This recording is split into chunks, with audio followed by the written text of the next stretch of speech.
Hello to all. Dear students, today in this video we will be discussing about how do the restriction endonuclease enzyme do its action on the palindrome sequence, how it cuts the vector DNA and the foreign DNA, and how the restriction enzymes are important for the formation of the recombinant DNA molecules. Okay, so see here, restriction enzymes cut the strand of the DNA a little away from the center of the palindrome sites.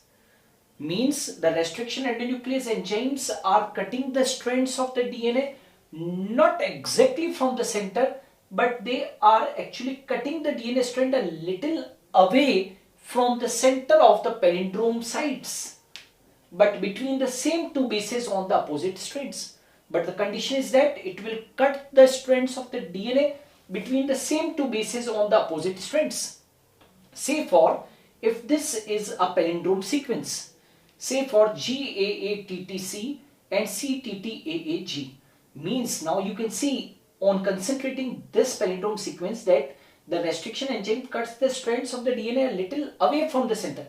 They are not cutting from the center, they are cutting a little away from the center. You can see that restriction endonuclease enzyme, which I am representing by the REE, restriction endonuclease enzyme, is doing its action a little away from the center of the palindrome, but between the same two bases. But the condition is that between the same two bases on the opposite strands. Means if the restriction endonuclease enzyme is cutting this palindrome sequence from between G and A, then in the opposite strand, opposite strands means having the opposite polarity. One is having the 5' to 3', another is having 3' to 5'. Then this eco R1 is a sort of a, say for it is a restriction endonuclease enzyme. Now this restriction endonuclease enzyme is cutting this strand also between G and A. So it has cutted this strand also between G and A, but it is also cutting in the opposite strand between the G and A, right? This is the prime condition for the restriction endonuclease enzyme, that it is cutting both the strands at the same base sequences, or we can say it is cutting between the same two bases. Now this leaves, because of the action of this restriction endonuclease enzyme, what happens? This leaves single stranded portion at the ends. What will happen? Because of this cutting, some single stranded portions at the ends will leave behind, and these single stranded portions are actually the overhanging stretches, which are also called as the sticky ends on each strand. These are called as what? Sticky ends. Means I want to say, because of the action of the restriction endonuclease enzyme, certain overhanging stretches are produced, and that are called as what? We can call it as sticky ends. So say for like this it will be produced. Say for if this is the sticky end which will be produced here. Okay, so this GCTTAA, this is what? A overhanging stretch known as the sticky ends. Now imagine it that the restriction endonuclease enzymes used are same both for cutting the vector DNA as well as the foreign DNA. Means the restriction endonuclease enzyme by which we have cutted the vector DNA, we can use the same enzyme to cut the foreign DNA also, because in genetic engineering we know very well that a vector DNA and a foreign DNA, combine together to form the recombinant DNA. Just now we will be also forming the recombinant DNA here. So this vector DNA, right, is cutted by restriction endonuclease enzyme. The restriction endonuclease enzyme have cutted this strand between G and A, and this strand also in between G and A. So a stretch is produced, a hanging is produced, and this overhanging is called as a sticky end. So this is a sticky end. In the similar way, you can see the foreign DNA also. In the foreign DNA also, the restriction endonuclease enzyme will cut the palindrome in the same manner, and because of which you can see here that here also a sticky end will be produced. Say for here the sticky end is A, A, T, T, C and G. So this is the sticky end of the foreign DNA and this is the sticky end of the vector DNA.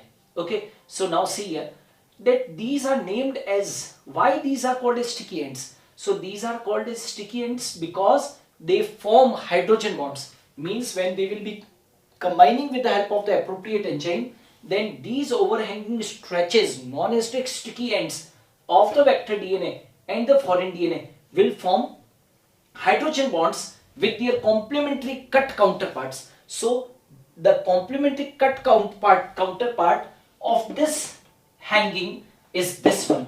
So in between these two overhanging stretches or the sticky ends, what will be formed? Hydrogen bonds will be formed and these two vector DNA and the foreign DNA stretches will be combined together by the action of the enzyme known as the DNA ligase enzyme. We know very well that this DNA ligase enzyme is what? A joining enzyme. This is called as a joining enzyme. Okay, so when these two stretches will be joined together and hydrogen bonds will be created between them with the help of the DNA ligase enzyme, what will happen? A new DNA will be formed and that new DNA will be called as a recombinant DNA. So we can see here restriction endonuclease enzyme therefore are said to be used in genetic engineering to form the recombinant DNA molecules which are composed of DNA from the different sources. See that this foreign DNA is actually coming from the different source and this vector DNA is coming from the different source.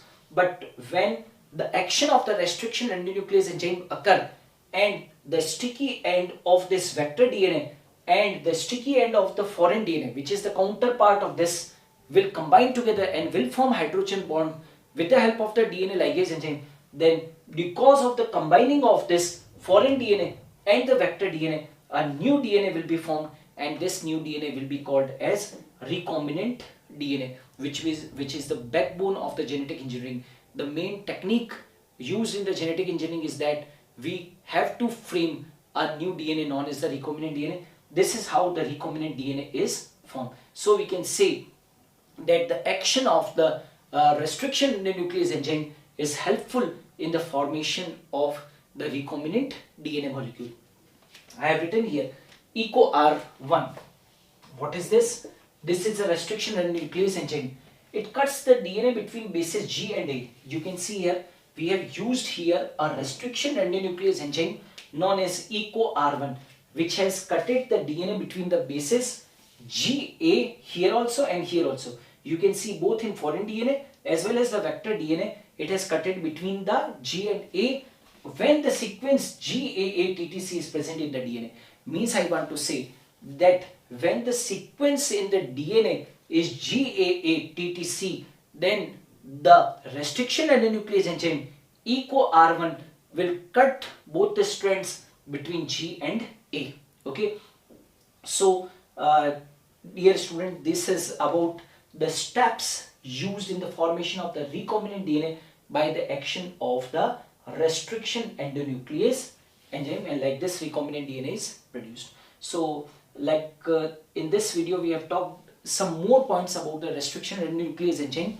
In the next video we will be dealing few more points about the restriction endonuclease enzyme as well as its nomenclature. So thanks a lot for watching me. If you want to take a screenshot, you can take.